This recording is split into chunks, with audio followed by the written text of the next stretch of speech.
மண்டபத்திற்கு சென்றார். மறுநாள் காலை துறவி அந்த கோயில் மண்டபத்திற்கு வந்தார். அப்பொழுது அந்த இளைஞன் அந்த குதிரையை சுற்றி இருந்த சாணத்தையும் அது மிச்சம் வைத்த உணவு குப்பைகளையும் சுத்தப்படுத்திக் கொண்டிருந்தான். இவ்வாறு 4 நாட்கள் தொடர்ந்து நடந்தன. அடுத்த நாள் காலை சுத்தப்படுத்திக் கொண்டிருந்த இளைஞரிடம் வந்தார் துறவி. தினமும் நீ சுத்தப்படுத்தினாலும் இந்த இடத்தை குதிரை மீண்டும் மீண்டும் அசுத்தம் செய்து விடுகின்றது. பிறகு ஏன் தேவையில்லாமல் சுத்தம் செய்கின்றாய் என்று கேட்டார். அதற்கு அவன், சாமி, எல்லாம் தெரிஞ்ச நீங்களே எப்படி கேட்கிறீங்க? திரும்ப திரும்ப அசுத்தம் ஆகுதுன்னு சுத்தம் பண்ணாமையா இருக்க முடியும்?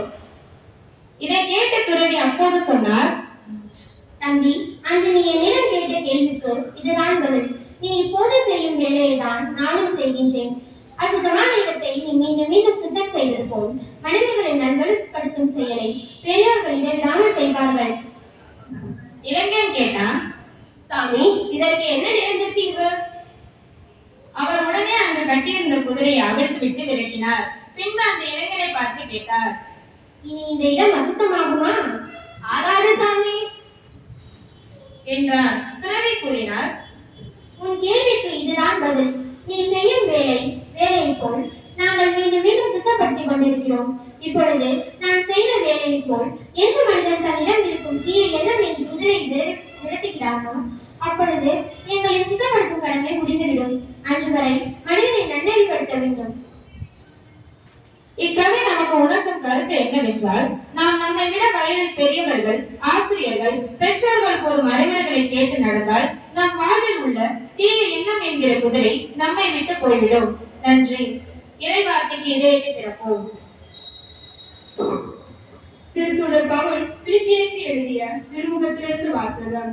இயல் 4, இறைவார்த்தை 8.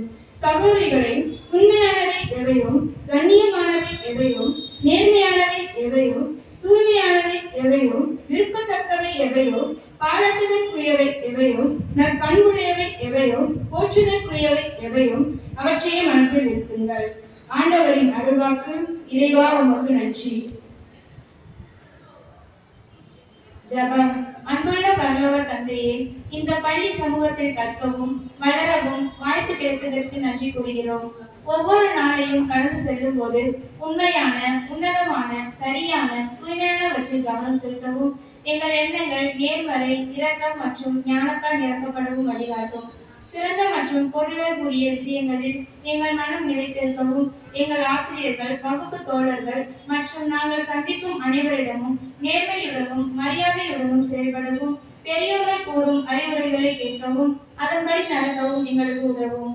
எங்கள் வார்த்தைகள் எங்களை சுற்றி உள்ளவர்களை உற்சாகப்படுத்தவும் எதிர்மறை எண்ணங்கள் மற்றும் தாக்கங்களை எதிர்க்கும் வலிமையை எங்களுக்கு கொடுக்கவும் உமது அமைதி மற்றும் அன்பால் எங்கள் இதயங்களை நிரப்பவும் வேண்டுகிறோம். இந்த பள்ளியில் உள்ள மாணவிகள், ஆசிரியர்கள் மற்றும் பணியாளர்களை ஆசீர்வதிக்குமாறு வேண்டுகிறோம். நாங்கள் செய்யும் எல்லாவற்றிலும் உமது நற்குணத்தை பிரதிபலிக்க தேவையான அனைத்து ஆசீர்வாதங்களையும் தருமாறு எங்கள் ஆண்டவராகிய இயேசு கிறிஸ்து வழியாக உம்மை மன்றாடுகிறோம். ஆமென்.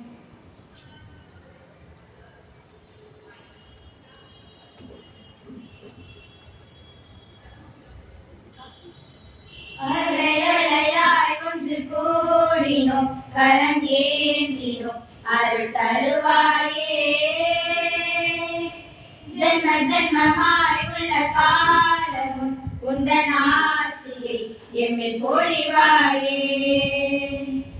அலையலையாய் ஒன்று கூடினோம், கரம் ஏந்தினோம், அருள் தருவாயே.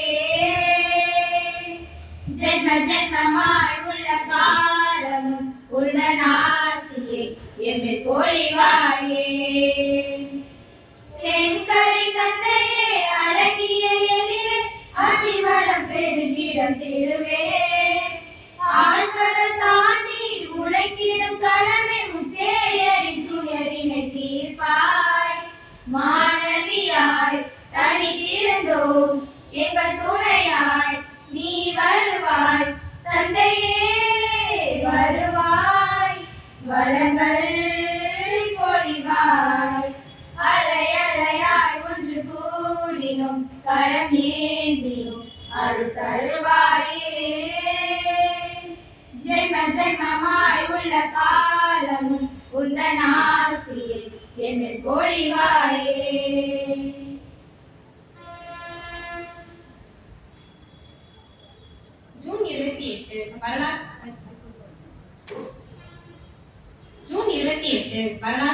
ஒன்று. முதலாம் உலகப் போருக்கு காரணமான சம்பவம் நடைபெற்ற தினம் இன்று. 1914 ஜூன் 28ஆம் தேதி ஆஸ்திரிய இளவரசர் பிரான்சிஸ் பெர்டினாண்ட் அவரது மனைவி சோஃபி இருவரும் சுட்டுக் கொல்லப்பட்டனர். இதன் காரணமாக ஆஸ்திரியா செர்பியாவின் மீது போர் தொடுத்தது. இந்த போர்தான் முதல் உலகப் போராக மாறியது. இப்போரில் ஈடுபட்ட நாடுகள் 20,000 கோடி டாலர்களை செலவிட்டன. 30 நாடுகளை சேர்ந்த 6 கோடி வீரர்கள் இப்போரில் ஈடுபட்டனர். இதில் ஏறத்தாழ 1 கோடி என்கிற அளவிற்கு உயிரிழப்பு ஏற்பட்டது. நேச நாட்டு சக்திகள் தரப்பில் 60 லட்சம் வீரர்களும் மைய சக்திகள் தரப்பில் 40 லட்சம் வீரர்களும் இறந்தனர். முதல் உலக போரில் ஜெர்மனிக்கும் ரஷ்யாவிற்கும் தான் அதிக இழப்பு. ஜெர்மனி 19 லட்சம் உயிர்களையும் ரஷ்யா 17 லட்சம் உயிர்களையும் இழந்தது. இந்த போரில் 11 லட்சம் இந்திய வீரர்கள் கலந்து கொண்டனர். இதில் 60,000 வீரர்கள் நாடு திரும்பவே இல்லை. முதலாம் உலக போரை முடிவுக்கு கொண்டு வந்த சமாதான ஒப்பந்தங்களில் மிக முக்கியமான ஒப்பந்தம் வெர்சாயில் ஒப்பந்தம் ஆகும். இந்த ஒப்பந்தம் ஜெர்மனி மற்றும் அதனுடன் இணைந்த கூட்டணி சக்திகளுக்கு இடையேயான யுத்தத்தை முடிவுக்கு கொண்டு வந்தது. ஆஸ்திரிய மன்னரின் மகனான பிரான்சிஸ் பெர்டினாண்ட் படுகொலை செய்யப்பட்டு சரியாக 5 ஆண்டுகளுக்கு பின்னர் 1919ஆம் ஆண்டு ஜூன் 25 பிரான்சில் உள்ள வெர்சாயில் என்ற இடத்தில் இவ்வொப்பந்தம் கையெழுத்தானது. இந்த ஒப்பந்தம் கையெழுத்தான தினம் ஜூன் 28, 1919 ஆகும்.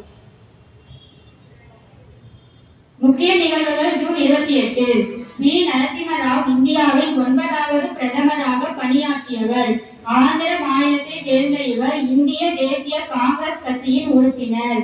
தென் இந்தியாவை சேர்ந்த முதல் இந்திய பிரதமர் இவர் ஆவார்.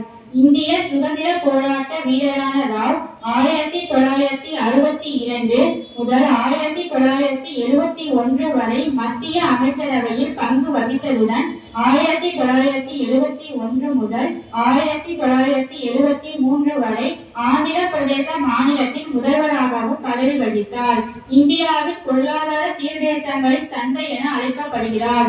இந்திய அரசியல் அமைப்பின் பஞ்சாயத்து அமைப்புகளுக்கு உரிய சட்ட அங்கீகாரம் வழங்க பாடுபட்டவர். இவர் பிறந்த தினம் ஜூன் 28, ஆண்டு 1921.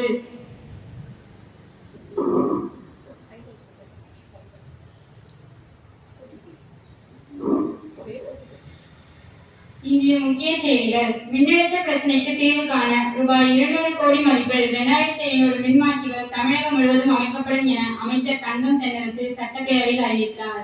கோவையில் கிரிக்கெட் ஸ்டேடியம் அமைக்க இடைத்தேர்வு பணி தொடக்கம். பேரவையில் அமைச்சர் உதயநிதி தகவல். வெளி மாநில பதிவு கொண்ட ஆம்னி பேருந்துகளை தமிழகத்தில் இயக்கக்கூடாது என்ற தமிழக அரசின் உத்தரவுக்கு உச்சநீதிமன்றம் இடைக்கால தடை விதித்துள்ளது.